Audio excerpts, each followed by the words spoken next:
screen, family on 6. 1, 2, 3. 4, 5, 6. Hands, hands, hands, hands, hands. Doing a good job on the boards down there. Continue to box out. Jada feeling herself. We're on a 10-game winning streak, so we're coming with a lot of confidence. Take that ball. Take that ball. But we gotta be disciplined in the plays, man. Don't run them back to back. I noticed too today is your guards are looking for y'all. They looking for y'all today.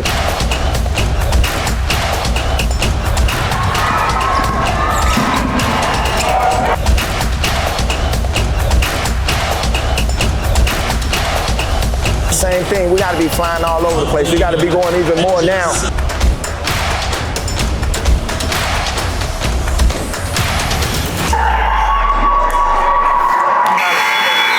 I'm so proud of the girls. I'm super proud of the effort and the fight that they put up. And that's what I told them leaving out. I'm more than sure all of them will play at the next level. And I think they're well prepared and battle tested to be able to deal with anything that comes their way.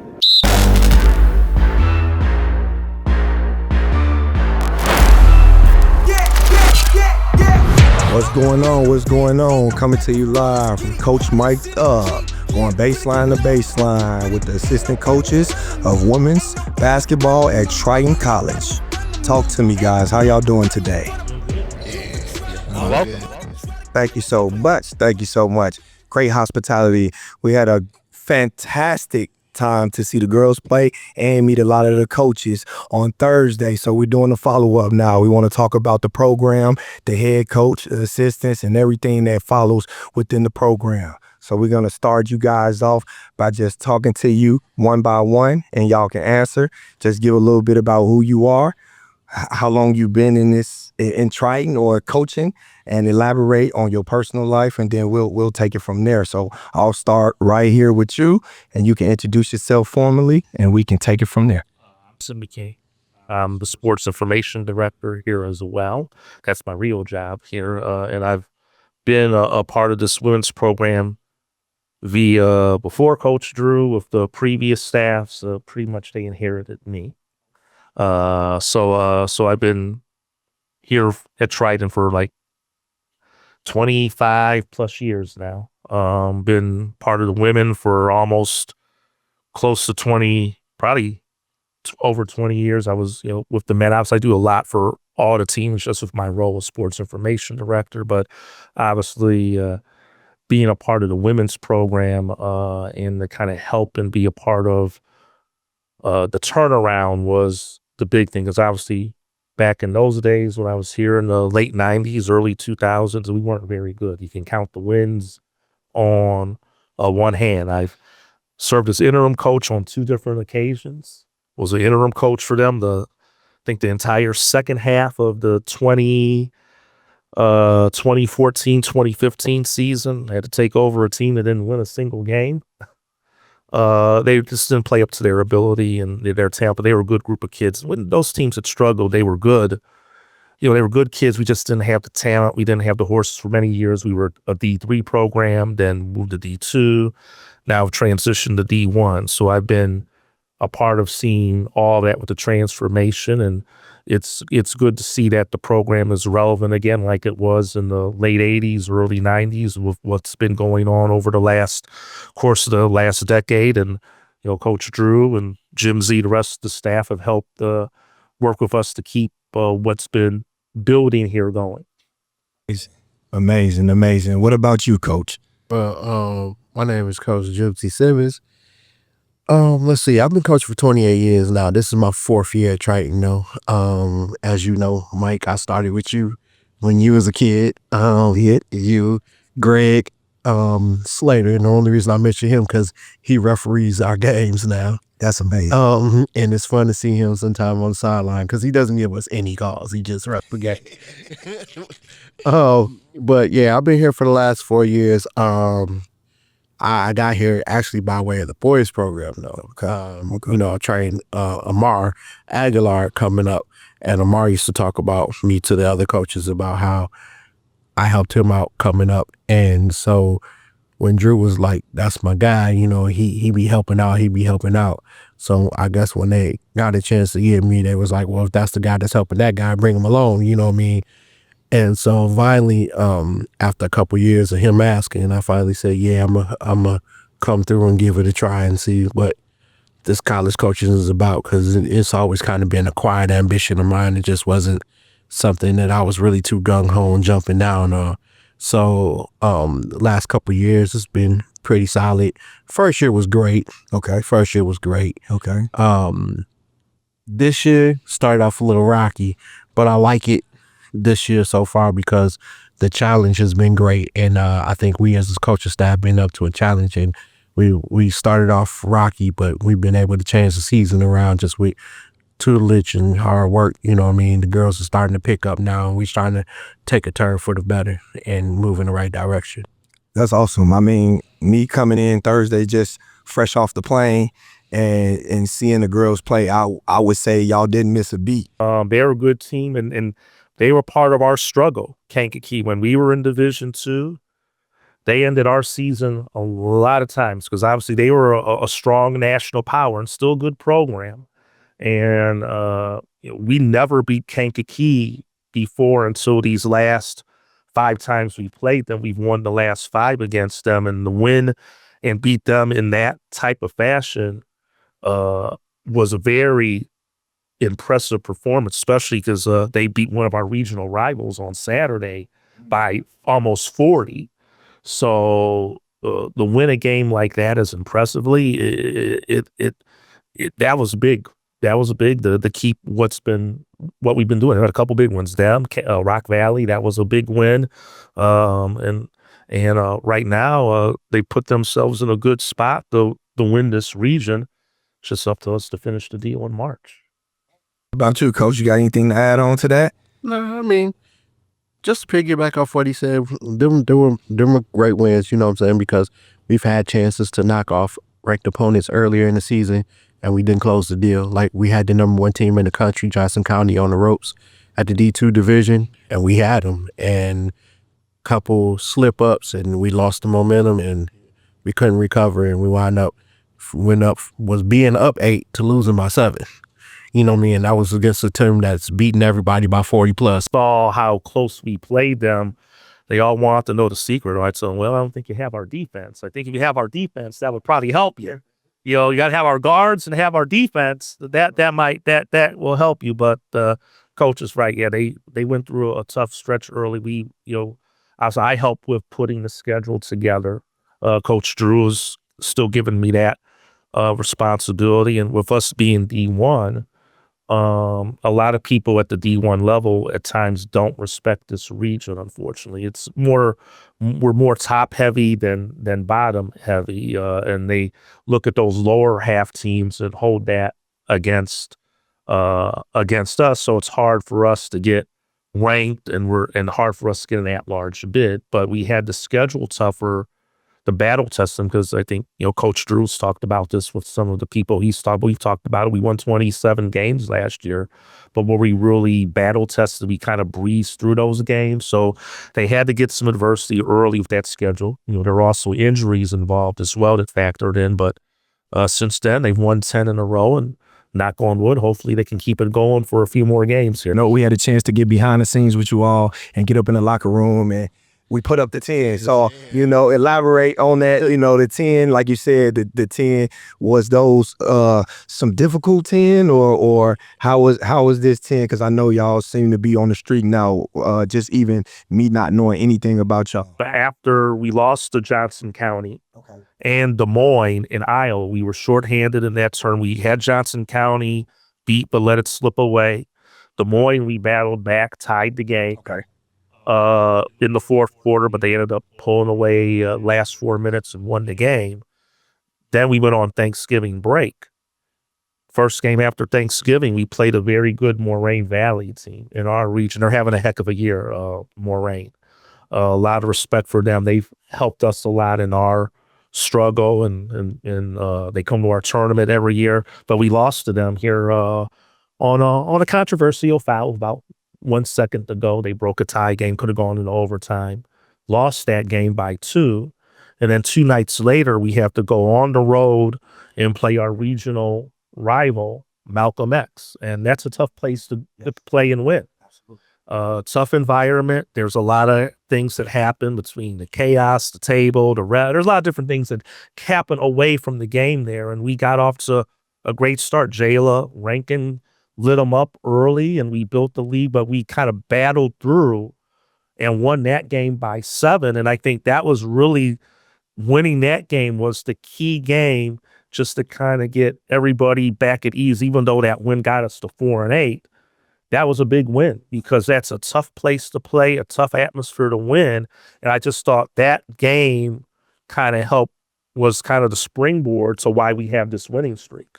And you speak on players, and you just said Jayla Rankin. So I also had a chance to come in and see a lot of your pieces, the components that you have at the program with your women's. Are you proud as coaches of the young ladies that you have within this system and how they work within this frame? Oh, most definitely. One thing I had said earlier in the season, talking to Coach Drew, I said, you guys, when y'all recruited last year, you recruited pieces that polished off that team, because we brought back 2 key points, which was Lauren Hunt and Jordan Coleman, because with 2 bigs rebounding, never really afraid to shoot, because you got people that's gonna clean up the pile down there. You know what I mean?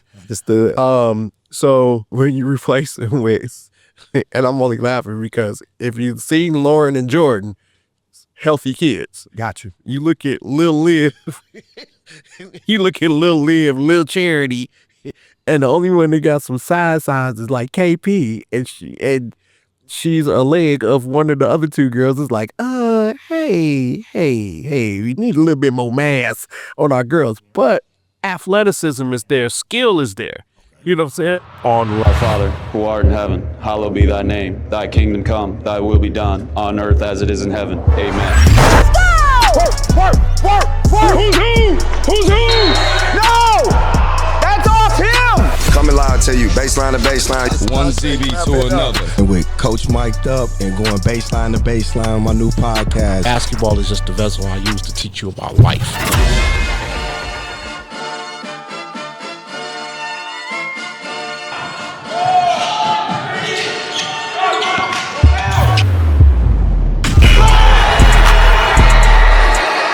Appreciate that baseline to baseline moment.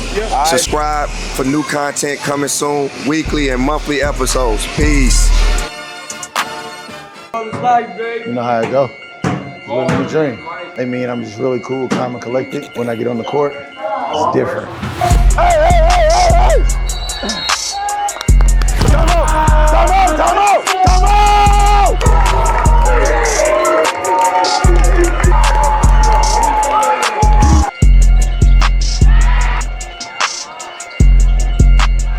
I'm just here helping them to get to be who God destined them to be. On length and athleticism. If you have length and athleticism, you're going to be in games against people at this level. Is that we recruited for this group, though, we needed to polish them off to finish off what we did. And so once we started to take that approach where we started working on them to help them get better, then they started to fit into the puzzle. And then we started to recreate what the puzzle is supposed to look like. And then once we got there, once we kind of all sat down and Drew said, hey, we don't have to fix us first before we start thinking. Now we're able to do game stuff. So before we couldn't. So now we got us fixed. Now Coach Tim comes in and be like, hey, I watched the other team. Here's my notes. I come in, here's my notes. So now we're able to game plan. Like Kankakee, that what you seen was us being able to game plan for them, picking up stuff off of what they do. Okay, this is how we want to defend it. So we know we're no longer just flying in hoping we okay. We go in there knowing we okay, but we know we're prepared to play the other team. And it's a big difference. But also it's, this was a young group that we had. Obviously, the guards are experienced. I think our guards, and Jimsie, I think will agree. I think we have the best group of guards in this region. But obviously, getting the bigs to fit in, to replace, basically had to replace your starting 4, your starting 5, that were impact players. Jordan Coleman was an All-American. Lauren Hunt was an impact player who gave us great minutes, great kid. I felt bad that we had to kind of schedule the way we did, that they got thrown in the fire early. But those are the only times and opportunities we'll get a chance to play a state fair or a hutch. Because by this time of year, when we're more seasoned, they're in conference play. So they're not going to be, you can't arrange a game in the middle of January to play. You meet halfway, you play neutral site somewhere, and you get those opportunities. But we only get them early. And I think, obviously, if we had those same opportunities or opponents now, maybe those games are different outcomes, because when they saw us, we weren't at our best. But the good news is they don't affect us in the region because they're out of regional games. So we're winning the games that we need to win for our seeding and playoffs. And hopefully, if we take care of business, we'll get an opportunity maybe to see one of those teams again if we're fortunate enough to qualify for the national tournament. But I think we've improved, and Coach can piggyback and agree to this, that where we were in November is way different compared to where they are right now. Leads me to my second question, as far as the head coach, because we love the emotion that we seen on Thursday. We had a chance to embody the happiness and the good spirit that came from it. And I was told that beforehand, y'all was still building that culture. So what we seen, I would be like, oh no, they got the culture from that standpoint. So my question is, what does working for Coach Drew demand of you personally as an assistant coach, and professionally? Oh, yeah, that's a hard question for me to answer, to be honest. Okay. Because my nephew Dre is 11 years old, and I done known Drew for 13 years. Okay. We've coached together.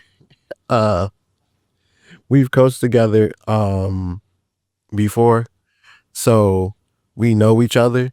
So that's why it's a hard question for me, because like personally, we've always talked on like what he know, what I know, what could be helping, what we could be helpful with as far as like what to bring to the table. But that's kind of where it stops for me. Like the only thing I could say is he kind of showed me the ropes as like far as like college is concerned here. My experience is probably a little bit different because Drew had pre-relationships with Coach Jimsie, Coach Mitch. He inherited me as part of the previous regime. I never really knew Drew much. I knew, obviously, was familiar with him from his time coaching high school at St. Joe's, but really never, just you're so engulfed in what I'm doing here at Triton that really we never recruited kids from St. Joe's, or never really got kids from St. Joe's, because really our recruiting from a D2, when we were growing as a D2 to transition to D1, our recruiting kind of expanded well beyond the Chicagoland area. And we really got that pipeline that was really good in Milwaukee and southeastern Wisconsin. That really was a big key. So really a lot of the flow of players that, before Drew got here and now being with him were kind of through that pipeline. So I really never had much of a relationship or knew Drew that well when he got here. And, so it was like a process that I had to get to know him as what he wanted, and him kind of getting to know me and what I can do for him to help him as he transitioned from being at Hope. He left Hope Hope Academy after St. Joe's closed. He went to Hope, and then he was at Hope, Coach Hatch brought him over here to help us out at Triton. And then when Coach Hatch was not able to continue the duties as head coach, Drew got his opportunity to be elevated and be take over the team that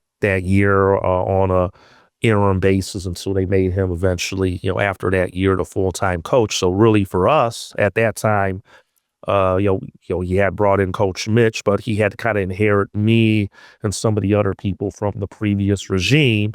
So for me, it was more, all of us adjusting on how we get to work with one another, knowing the tendencies, kind of knowing what he likes or what he doesn't like.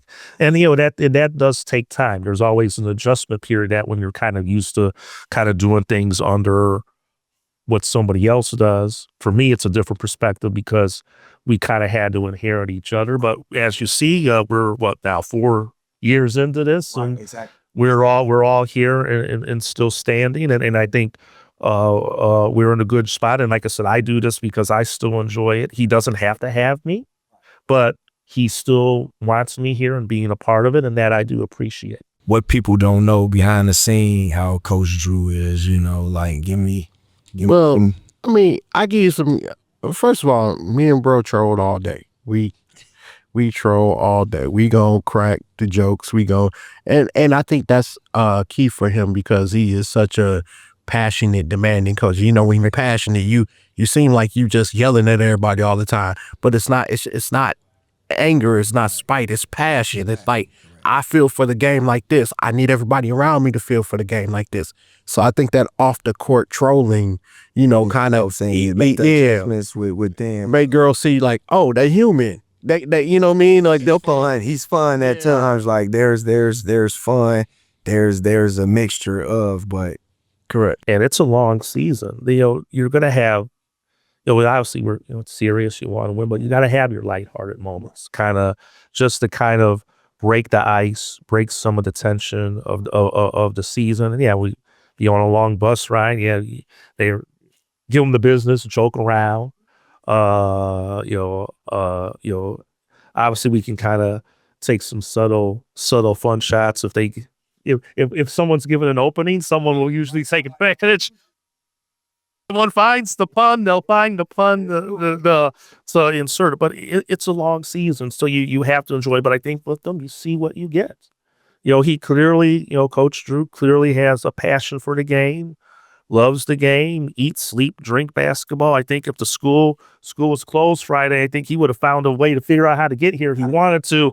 But I think I think he's learned a lot too during his time, how to balance the season and balance the college season. And it is a grind, but I think you do have to at times enjoy it. But again, once you get to the game, yeah, he's all business. But as you saw during the game, he'll go to referee, joke around with the referee, or even like during the game, joke around with us during the bench. I think sometimes, again, when you're up the way we were up, yeah, you can easily do that. But then when games are nitty gritty, we got to be focused in on, what we need to do. Like me being on the bench, it's obviously keeping track of the fouls, staying in his ear about, okay, you have this many timeouts left.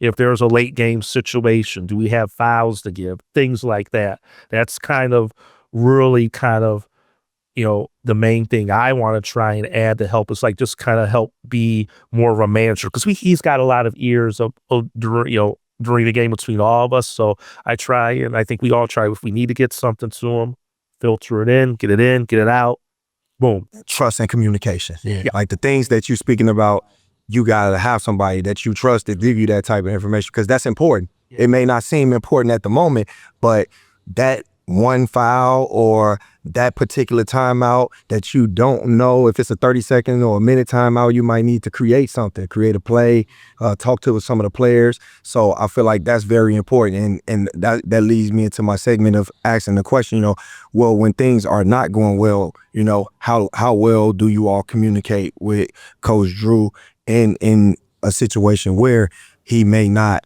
necessarily want to hear that because something is going on and his ears is somewhere else? How do you communicate with him in that situation? To be honest, it's still the same thing. Okay. Like when it's like that down the rough time, most of the time he fishing for answers. So he asking us like, hey, what y'all see? What's going on? Saying like, that's the thing about Drew is like, he's passionate at the moment, but when the moment is over and we trying to figure out solutions, he bring it back down so he can hear the comments to try and come up with the solution for what's going on. Okay. And then for me, if it get really too hectic, I just turn to Coach Mitch. I think of the group, because obviously Coach Mitch has been with him the longest. Coach Mitch, I think sometimes is the one, like if he is a little up tense or there, he's the one that can kind of trust to get in his ear. So I might see something, I'll go to Mitch, because Mitch will say like, Mitch, I see this. You may want to let him, tell him tell him this or whatever, but Mitch will find that time. So I think I agree with Jimsie. I think when things really go that point, we'll entrust it to him. The chain of command in that instance. I've been here at Triton longer in years in terms of what is being done. I think he's kind of the number 2 behind Coach Drew, and they've been together for the longest. And I know they have that bond. They've been together from St. Joe's to Hope, that if there's something that goes astray, you can trust kind of Mitch to help string that go. And I think it's good that you on the staff, you have veterans on the staff, because sometimes some new head coaches, it's good to have many of us. He's been through a lot at the club level, at high school level. I've seen a lot of junior college basketball over the years. So we've all been through the fire. We've all been through it. And I think we all add our own unique experiences that help kind of keep everything in unison and mesh well. Make sure that ego is not a super ego, because everybody has that experience and understand that intense moments can bring about unwanted emotions and feelings, but things of that nature. So you don't want to get angry at the coach because you feel like you're not being heard. Correct. But more so, they might be in the moment of, and things can change. So, having a relaxed ego and understanding that these are critical times. And I think like going to it, hearing what you're saying right now, I think that reason resonates more so with us is because somewhere, shape, or form, we're all veterans. Understood. Like none of us are rookies to this coaching game. So Tim knows how to manage things from his side. Coach Mitch knows how to manage things from his side. I know how to manage things from my side. Drew knows how to manage things from their side. We know how to manage things with each other. And it's not because we just know each other for 50 million years. It's like, no, because as veteran coaches, we know what we want to hear, when we could take this information, when we can't take that information, when we just need to be like, hey, I get it to you later. You know what I'm saying? Or you don't need it at all. Like, keep moving. Like, for the most part, like, for me, I don't really coach. How I want to say this. Like, I don't really go to Drew during games and be like, then every now and then. But most of I'm on the end of the bench. I'm coaching the kids. You're coaching the kids. Awesome. The kids come out, I'll be like, hey, man, you need to see this. You need to look at this. Then when you did that, instead of doing this, how about you try this? Because this is going to work next time. You know what I mean? Because I'm just watching that aspect, and I'm giving tips for the kids to do what they was trying to do, but better. You know what I'm saying? Or see how, whatever. I kind of let them get into the whole, like, hey, y'all, they doing this, they doing that, da, da, da. And because too many ears sometimes, too many mouths don't work sometimes. You know what I mean? And so unless I feel like I'm just strongly needed because like the situation just ain't going right, I really don't try too much say nothing on that end. I just try and like speak to the kids and get the kids right. And that's great. That's a great segue, because that don't sound like something that they told you to do, but that's something you established because you realize that is important, just as talking to the coach, but being able to talk to the players and let the coach do what they need to do, give those players those key points of understanding when they come in and out of the game, because sometimes there's a lot of confusion on the court, especially for those players who may not get it in practice and then come into the game. Well, here's the thing. First of all, I don't know if y'all know this in podcast world. This gentleman over here that's interviewing me right now is also my nephew. And when I first started, he was on my first team. And my uncle, who coaches the team, which is his pops, he is a hard coach. Absolutely. He was one of them coaches where him giving you praise was him not saying nothing to you. Other than that, you was getting into whole, why you ain't, woo, woo. And I was the one that always used to have to be like, hey, Mike, this is what he really, right. LaRon, this is what he really trying to say. And I get the players one by one. So I'd established that with him. And then I reestablished it with Coach Johnson later on in life. Okay. So by the time I got here with Drew, you gotta understand, me and him ran a program together. We ran Future Extreme together, which is his Chicago Extreme and the Future program put together. So we've literally at that point in time had only assistant coach for each other. Understood. Okay. I'm probably the only person he's ever assistant coaching for. And we play the same role. So when I'm coaching, he grabbing the kids like, hey, let's do this. And the same vice versa. And we figured out that worked. That's why when he said, man, Jimbo, come on, man. He come over here because last time you was over here, you know what we did. And that's when meaning we won a whole bunch of national titles. You know what I mean? But that was our role. So when I came over here, I was looking at what can I do with it?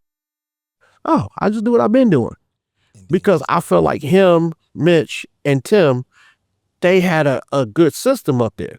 I don't need to infiltrate the system. I need to just figure out how I can help. And how I can help was because I had made some great connections with some of the kids, namely Lauren. Lauren was one of the main turns of the puzzle that made me say, oh, yeah, let me go ahead and come over here to them. I want to help out. Okay. Because my first year I worked with the bigs. This year I work with a lot of the guards.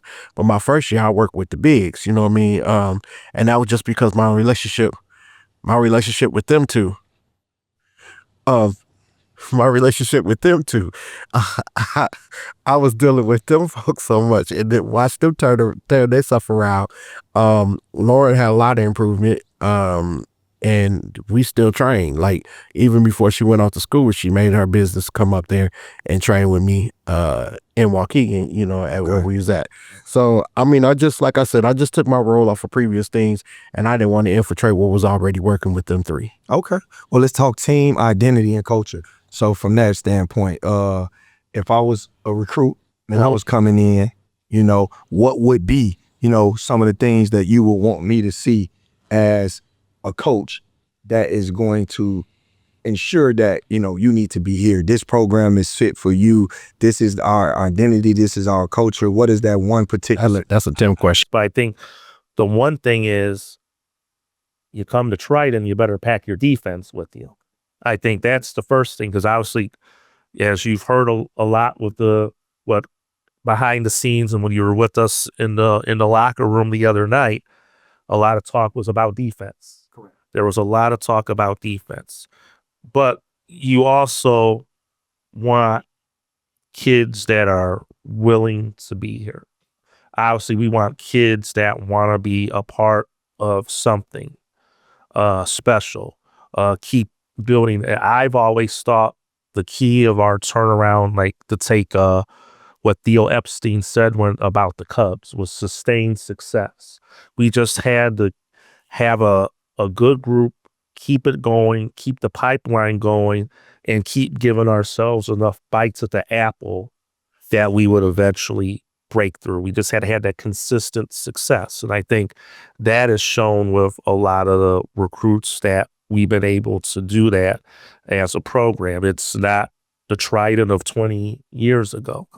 It's a new day. It's a new attitude. Right now, we've transitioned from a D2 to a D1 JUCO program. Tritons have been giving us some of the resources. I would say we're a D1 like. Do we have everything that a Hutch has or a State Fair had that we played? No. But we have to maximize what we have, and we have probably more than what many have that we compete against in our region.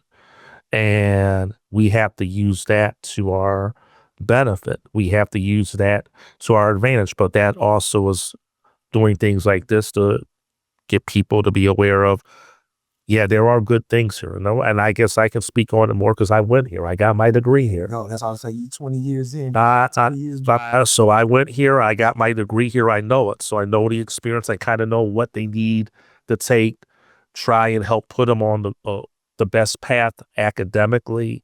I think, when you see the campus, it gives kids a 4-year feel, even though we're a 2-year. Obviously, you're just here on the athletic side. We have a whole across the street where the student center is at, where most of the classes are at. It's a great environment, and we've taken some things, I think, from the men's playbook as well, because the men moved up to Division I a couple years before we did after they won the D2 title. So obviously Triton said, can you guys compete at D1? And this is what the previous episode said. Yeah, I think we can if you give us enough bullets to compete and enough bullets to win. it's been quite a lot that we've learned in this transition, and also we were able to prove that, hey, you could come to Triton, you can go D1. You can go D. I mean, we got 2 kids currently playing Division I. We have Jordan, who we talked about, and then we got a young lady over there. Her banner's right there. That's Trinity Barnes. She's our all-time leading scorer. She's playing now at Central Connecticut State. She was at Asheville for a year and then transferred over there. So we had to, I think, prove and show people, hey, you can come here, you can succeed, you can get to the next level, you can go to a D1, you can go to a D2. You're going to get good competition. I know that's maybe a long answer, but we had to prove to people you can come here and succeed, because there's folks say, oh, you didn't play nobody. You play with so we upped the schedule. We've traveled more. We're playing tougher teams to show, hey, you're going to come here, you're going to be battle tested, in which this team this year was. And now they're getting the fruits of that labor. We just have to get that ultimate prize and win that title. And I think the last goal that's still sitting there for us is to get a team back to nationals. Triton hasn't had a team in nationals since 1994. When they were in that time, they were Division III. We got close in Division II a couple times. We got to the championship game before Drew got here with Coach Kelly. We got here, got knocked on the doorstep. We got close with Hatch, but we just couldn't quite get over the top. We've been getting close here. Since our move to Division I. And hopefully this is the year that they can do it, because I think if we can get a team to nationals, that's going to prove to everybody and even more legitimize everything that has been done here over the past decade. What about you, Coach? You said pretty much said it all. You sure? Yeah, I'm positive. I need you to weigh in on it. You know, you coming in, he's been here. I'm hearing it from a complete veteran here. You know, somebody who's been here. Jimsie probably knew and saw a lot of it from the outside. And there was always a bad perception when we struggled in the early 2000s and late 1990s, that people did not think we were a viable place to come, because they would say, don't come to Triton, they suck. Don't go there. Don't go there. No, it wasn't bad. No, we had kids who competed. There's some teams I think that are way worse than the teams we had. I mean, we had kids, we had some talent, we just didn't have enough of them. And, you can only do so many junk zones in the book to keep a game close. I mean, the one year we were a 16 seed in the regional tournament and almost beat Kankakee, was number 1 seed. But there was always a perception that people did not want to come here because they thought it was a bad program. And that always hurt me because it wasn't that we were a bad program.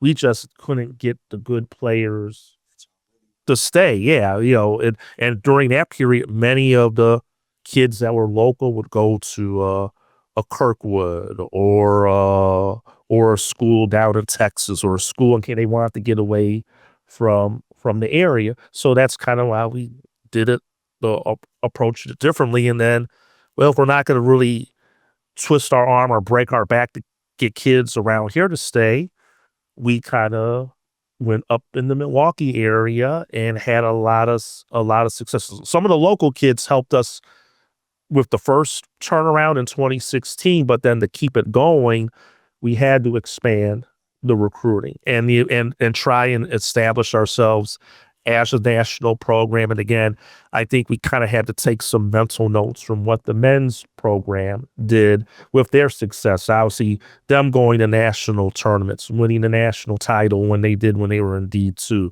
get into the Final Four in D1, getting to the national championship game in D1. I think for us, just to break the ice, that first step for us is, can we break through and get to that Division I national tournament? That would, I think, really help springboard the growth of us as a JUCO D1 program even more, because now we've done it. Now we've been D1, I think, since the COVID year when they moved us up from 2 to 1. Yeah. We're close to 6 years.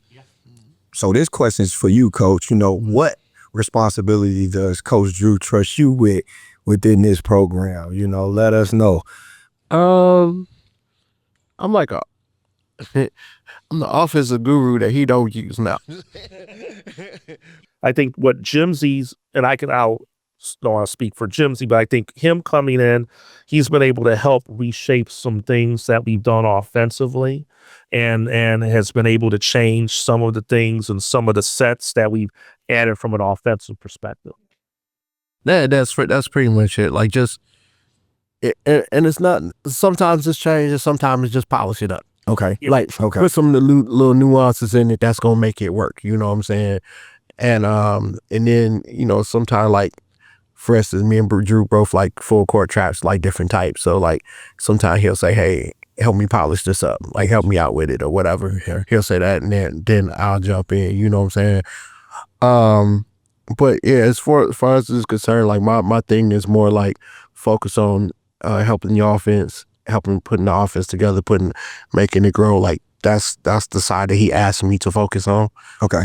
So that's what I do. I mean, he really dwells on like you said before, he really dwells on defense, and which, if you know me, that's a switch for me. Right. Because I'm right. I'm defense first. Defense first. Exactly. Yeah. As a I know. Passing lanes, getting the thing, get the ball out. Let's create easy offense. I'll get hard defense. Okay. I learned offense because, again, starting off with my uncle Skeezy. Skeezy's a defensive-minded coach. So you can't stay defensive-minded. Both of y'all just doing the same thing. Somebody got to learn the other side. Some offensive, yeah. So when Coach Johnson brought me in, she was a defensive-minded coach. Okay. I mean, offensive-minded coach. So she brought me, so I went back to defense. So then when you go back to AAU, you good on defense, but you can't stay defense. And eventually you got to score the ball. So I had to, hone in on that offense side. So, so like sometimes I just come in and help polish or shape what we got, and then maybe add something new to it so we can continue to grow offensively and keep teams on their toes. Keep the opposite teams on their toes so they can't zero in on us. Because I think one thing that's going to help us get over the hump this year is of having a multiple looks on offense versus just, okay, if you take them out the zone, they limited to this. Gotcha. Because our zone offense is potent. You know what I mean? Like when they play zone against us, we do really well in our zone offense looks. As long as we settle down and patient, that's one of our things, because that's one of our actual offenses. Where we kind of flurry at is when we run man, we want everything to be like this, and we got to learn that patience and slow down and execute. You know what I mean? And that's what we got to get to. And I think that's what's been our biggest turnaround. Like this year, we've learned to slow down and execute. When it comes to the offensive end, when things ain't just in a fast break frenzy. Okay. What about player relationships? Let's talk about the relationships. None of our players. Telling you that right now. Get all them up out of here. Like to me from coming straight in, I think you know they're the player. You love all the players. Do you say their name? They saying your name back. So I can't believe that at all. You gotta have a better relationship. I think that's what you thrive in right there. So talking about the relationships that you have with the players. Here's the deal. This is every coach's biggest lie. This is a baseline exclusive. This is every coach's biggest lie. I don't have no favorites. That is a lie. I don't care what you do when you coach. There is a favorite. Now, your favorite might be the one that works the hardest. Okay. That you can push them on. She might not look like your favorite. He might not look like your favorite. But that's probably why they your favorite, because they can take all your mess and just put out what you want to put out. You know what I'm saying? And so, like, it's a couple of kids that I connect with. It's only one person that I actually talk to outside of practice, and that ain't even my cousin who plays on the team, because she never talked to me outside practice in the first place. So there's only one person that I really talk to outside of practice, and that's because I'm just trying to put her on to certain people, and I was reaching out because I thought she was like a high level D1. But my relationship with Lauren and Jordan was very, very good last year, where they entrusted me to help them through struggling times when they struggled offensively or defensively with something individually that they had to do. Okay. So I got a chance to like learn some of the players, but it's true. Some of the players, I mess with some players. I just know, like, if I say 2 words to them, they gonna have rebuttals, and I just gotta leave them alone until they understand. Like, hey man, I'm only here to help. But if you think you got the answers, I'm gonna let you have the answers. Go ahead, have them. Now when it don't work, I won't hear nothing. But go ahead, do you. But I'm gonna reach out to help. And if you don't want my help, I'm fine with that.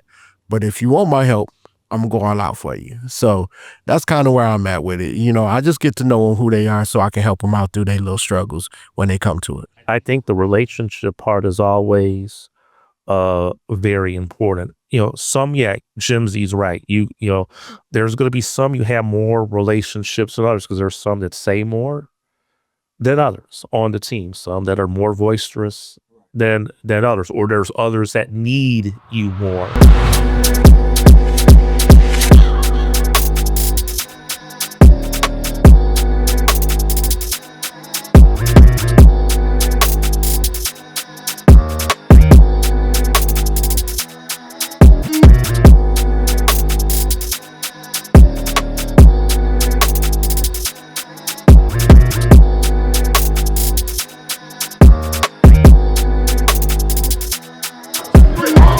Use your body. You know how to pivot.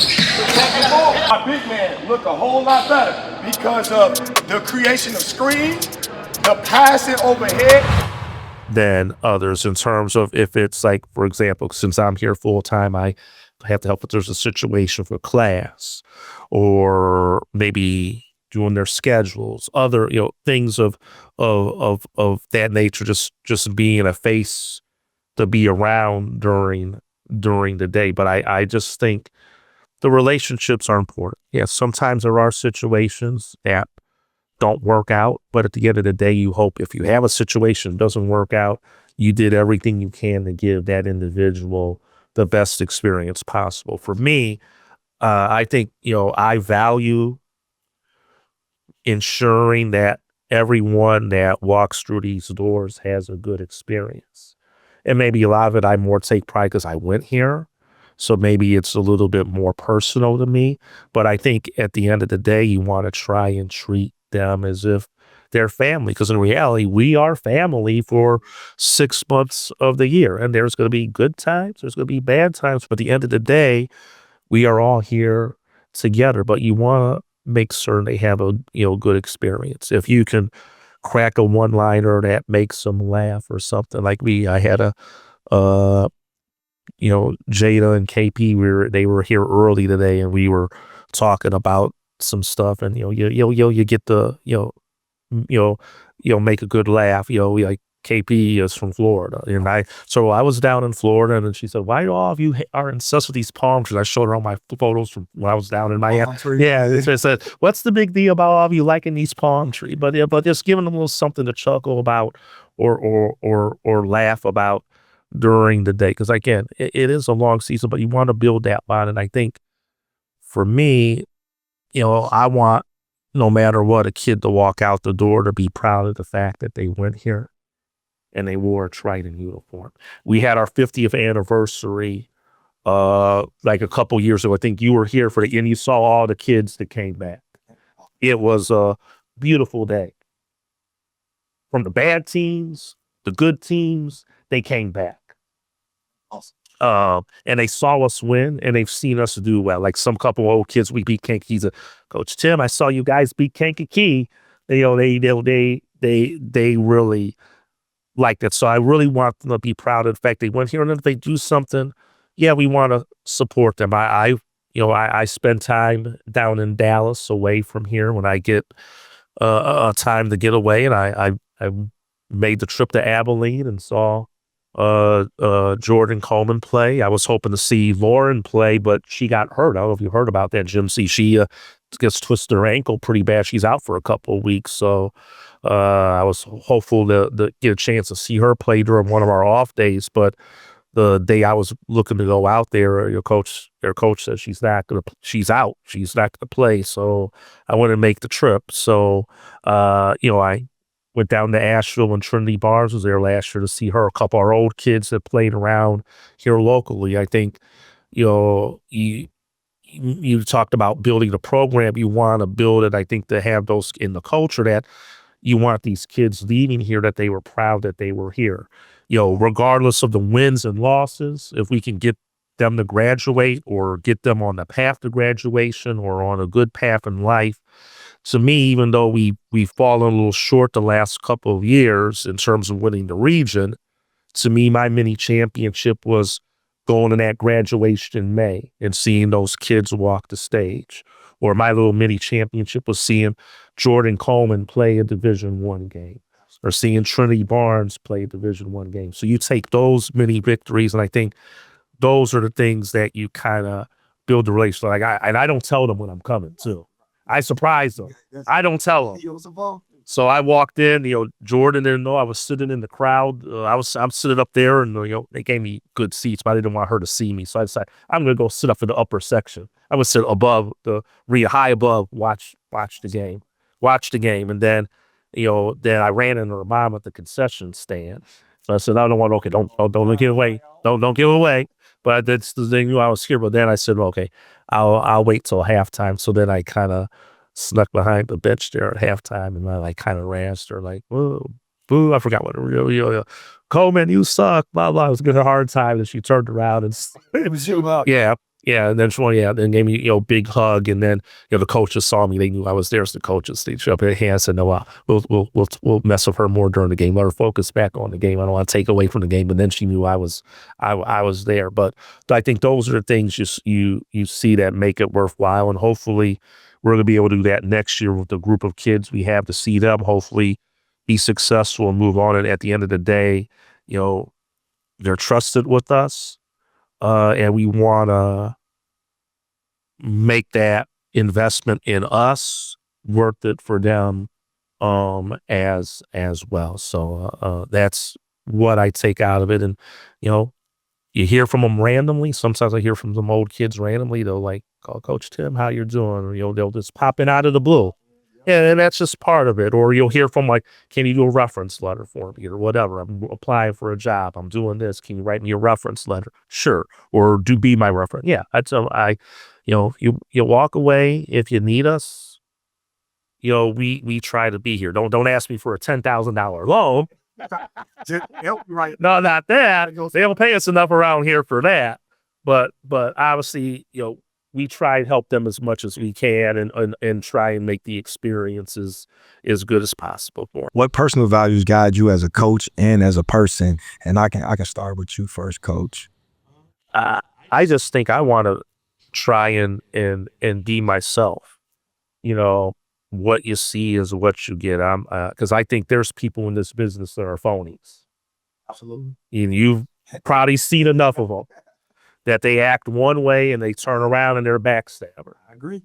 So with me, I try and like when we're bringing a kid in or a recruit, I'm trying to be the same way that I would be if they were coming here. And what they're going to see with me when you're here on this visit, or what you're going to see when you talk to me at school or during the game, it's going to be the same way. I'm not going to come and pretend like I'm some actor. Okay. And pretend like I'm the best guy in the world and all of a sudden twist it around. Because I think in this business, you can see that from people. So for me, I think building relationships is good. And you're here long enough. Yeah, you got people that don't like you and people who do like you. It is what it is. But it is business. But at the end of the day, you hope you have more people like you than they don't like you. And if you got more of the people that like you, speaking highly, then you got people that can help you out. So like if I need a scout on a team or need some more information, I can reach out to a person that can give us some information that can help us out for a game. Those are, but I just think those are the most important things I just try to do. I think it's more being yourself. And I think we've all grown up differently. We've all grown up from different backgrounds. I think the beauty about sports is sports brings, we're such in a high level climate socially and politically. I wish sports was like how life was for real. because I think sports brings people from different races, different backgrounds together for one goal. And I think it brings people together that normally, sometimes in some circumstances in the real world, may not see each other or be together. I think that's the beauty about our campus here at Triton and how diverse we are here at our school with our student population. It gives you that bit of the world. So I think that's the other thing that I think I take out of it as well, is that it gives you the ability that you have your own personal values, but I think why I've been able to kind of hang in here as long as I've been doing this without jumping off a ledge is that you got to learn how to adjust and adjust with the time. And some of the conversations that I had with kids 20 years ago aren't the same conversations I'm having with them right now. Years later now. Or I'm just saying with the player types to come in. Some of the conversations we talk then don't talk about it. You have to learn how to evolve with the times. But yeah, you have your own personal values and stick to them. But sometimes you have to also learn how not to let all your values intrude in what you're doing with the team, and learn how to adjust and know that everyone's not going to believe or think the same things you're going to believe in, but hopefully everyone is still, despite what maybe we all have in terms of growing up, we all are going to be able to work together and get along. First of all, let me just say this. I am nothing, will not be nothing, and cannot be nothing without God. Absolutely. So that's what drives me in almost everything that I do. So with that being said, how does that translate? Simple. I want to produce productive citizens. At every level that I coach, whether I'm coaching the middle school level, whether I'm coaching high-end or low-end kids in AAU, whether I'm coaching college ball, whether I'm coaching high school ball, I want you to be a productive citizen. I fortunately have been able to have Division I players at the top level, at the bottom. I've had a kid go to every level, SEC, ACC, Big 10, Big 12, A10, JUCO, HBCUs, whatever level. I've fortunate to coach a kid there. As well as I know, my little sister played for the WNBA for the for the Sparks, right. Which is now the Vegas Aces. But when they was in San Antonio, she played for the San Antonio Silver Stars. I'm sorry, not the Sparks. One of my other players, my very first player, she played with the Indiana Fever.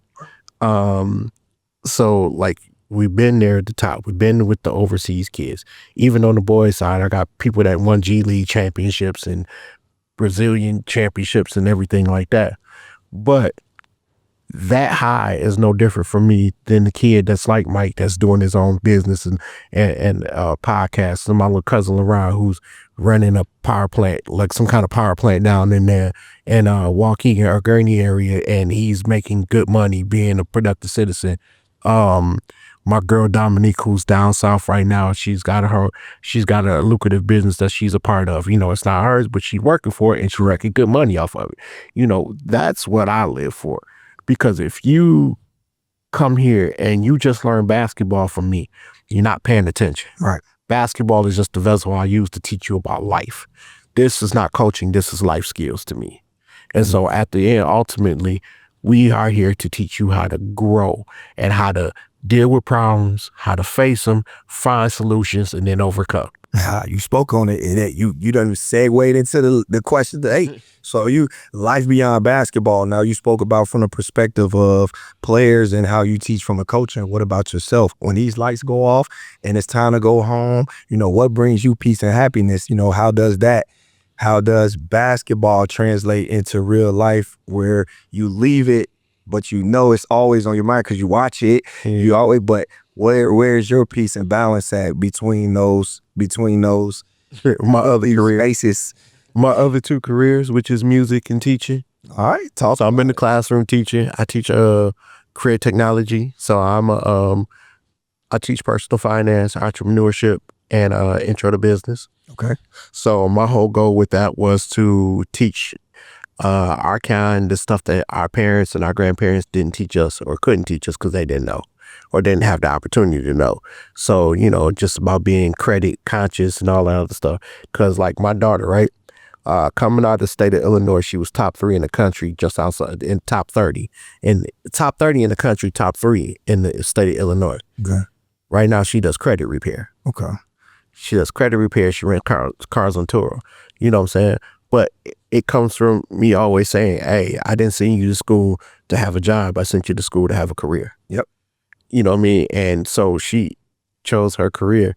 So the thing is right now, she's working on what she wants to do in life because she had a parent that put it in her that she can do more in life, that she didn't have to just stick to somebody else's job.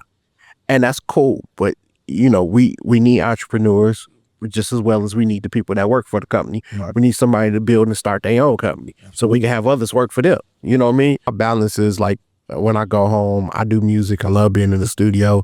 So I do music. I'll be doing the radio show, sometimes radio station, doing that music and different review shows I go on and stuff like that. Teaching in the classroom, connecting with the kids, getting to know what their future is. Okay, what options do you have? And sitting down there really discussing that stuff with them. And, you know, sometimes we had that money talk. Okay, this is what you need to do. This is what I wish I had, knowledge I would have had if I was your age. Absolutely. Somebody said me that. So that whole, you know, dealing with people, person, whatever. And, you know, Mike, I just like when you was a kid, I still take the kids on trips to basketball games. Sometimes I used to take y'all to the movies, pile y'all up in my little car. Let's go to the movies and enjoy ourselves. But I still like, that's my thing. Giving back is what I'm here for. It's the service. God made us all servants. And so like, that's what I'm here for at the end of the day. What about you, Coach? Obviously, you know, I'm here full time as well as sports information director as well. But, you know, I as then coaches notice how I do the schedule. I kind of do the schedule in a way that we are off on Thanksgiving. Family time. We are off during Christmas. Family time. Obviously, after we played that last game against Olive Harvey in mid-December, we went 23 games until our next game. And that's not probably unheard of. I know when they go to the big switch home, enjoy it. You're not going to get it elsewhere. But I did see a couple of D1 schools have like 2 week lay. I heard had 15-day layoffs, like Providence or somebody. So I said, okay, well, I had 23. I had to right. I beat them. Yeah, well, beat them by plenty. But we can do that with the calendar now of how the national tournament is set up to spread the season out. So those are the times I can use to kind of get away. I usually take the entire month of June off from here. But I enjoy my traveling. Obviously, I've gotten into basketball, but baseball is the sport that's still in my heart. Baseball. I'm a bad Cub fan. Oh. So I've used kind of baseball as a way to travel. So the one thing that I'm doing is I've been working on visiting every major league ballpark. I'm down to 2 more left. Boston and Seattle. Anytime. So might be say to Boston for last time I work out because the Cubs are playing there the last week of the season. So I use that. So my time is kind of the travel, the getaway. You go on a nice, beautiful summer day, unlike today, and can sit down and watch a baseball game. Yeah. Okay. You know, Now I want to know memories. Like, so now you done got into the period of what you tune basketball out to a degree, but now let's speak about some of your favorite memories or a memory that sits with you, and it don't have to be a win or loss in basketball, just a favorable moment in your lifetime that inspired you for the game of basketball. Oh, that's and beyond. I got 2. Okay. 2 was not last summer, but the summer before last.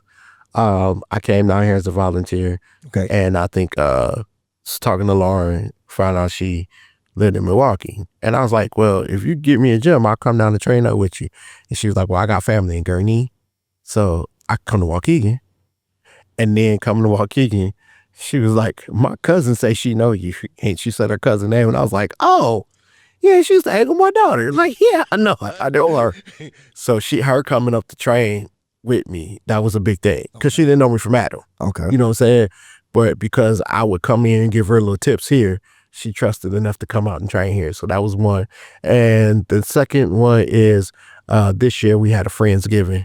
Okay. That was really big. Nice. That was really big. That was a big game changer for us too. Everyone kind of opened up quite a bit. It was very, very nice. It was huge. It was huge. I'll kind of stick to basketball, I guess, in some sense, because I probably the ones that stand out. I was a part of doing the men's basketball national championship on the radio, and that was a great experience. But obviously, I've been so deeply involved with women's basketball that probably what stood out, and I know maybe it's not quite the answer specifically. The question was us winning that in 2016 before Coach Drew got here, when Kelly Robertson was the head coach.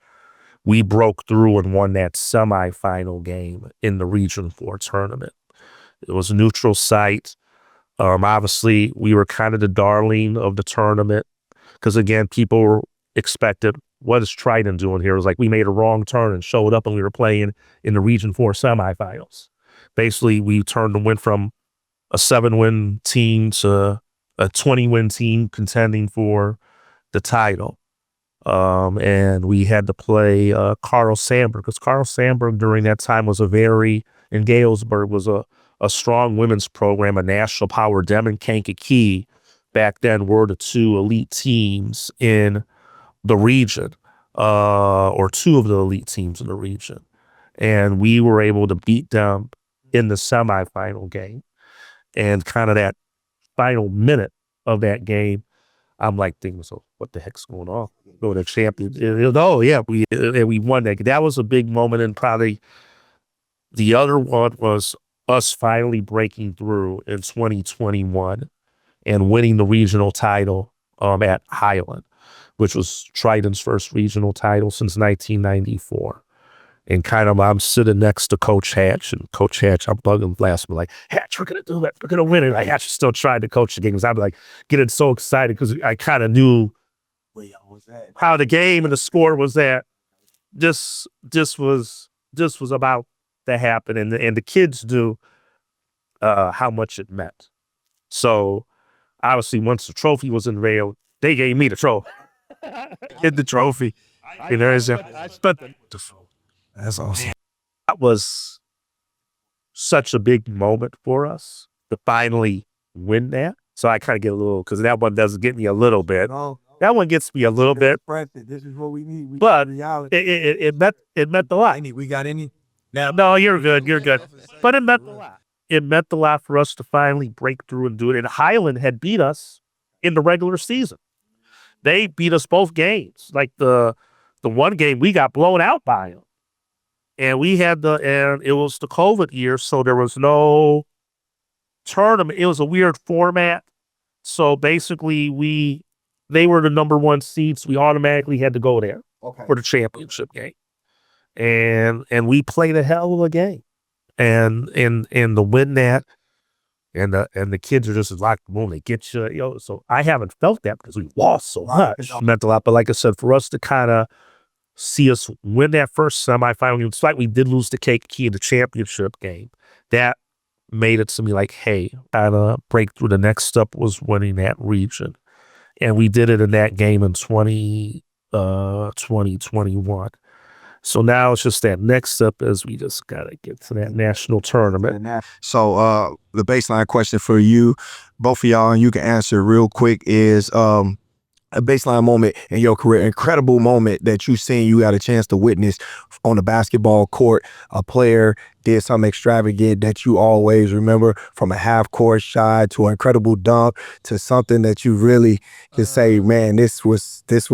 I'm going to say the other night watching Jayla score 41, that was big, even though we got trouble for it. But Jayla scoring 41, that was big. I think one night, the last year when Jordan had the 30-20 game. Okay.